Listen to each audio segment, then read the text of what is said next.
So I'm gonna do a self-critique. So I was just thinking, sometimes with this whole dating thing, I don't know. I think as much as it is difficult, there's also a moment where we just don't listen. Like as a woman, like maybe you can hear, you get messages and you get clues, but you don't want to listen. Because somehow you hope that it'll be different, or maybe you can change it, or for whatever reason. Yeah. I was just thinking about, I was talking to this dude, and I met him online, obviously online. And I was talking to him, and I really enjoyed the conversation, the back and forth. It was funny. He was African, and there was a similarity, a familiarity, and I was like, oh, this is really cool, you know. But then,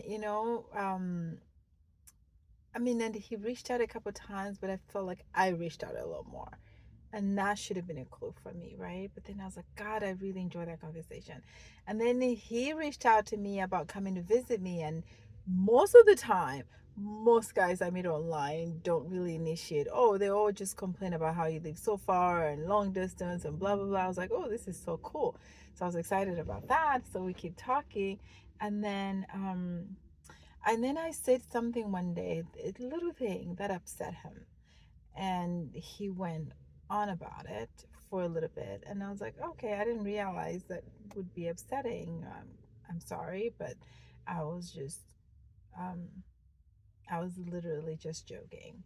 And so, and then I guess he perceived it. I guess everybody perceives things differently based on their past.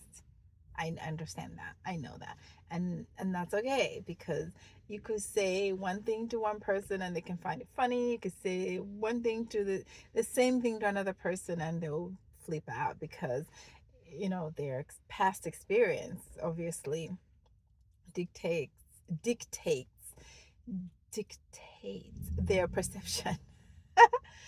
Anyway, so I'm like, okay. And then he says something about, oh, I've just been going through so much, a lot. I just need a little time. I think I'm just, overwhelmed. I was like, okay. And that should have been that he was telling me something. But then I thought, oh, he's okay. Sweet. He, overall came back and said, I was going through so much and blah, blah.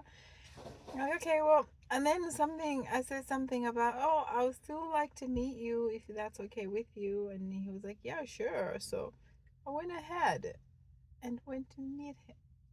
I don't know what expectations I had, because this man had literally told me that he is emotional and available without actually saying the words. But I went ahead and meet him, and I had the audacity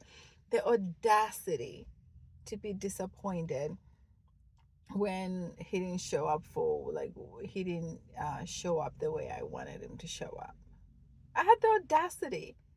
I was so mad at myself because, and then I had the nerve to complain about, oh, he didn't do this, when the whole time he was telling me that he is not available, at least emotionally, that he was not available.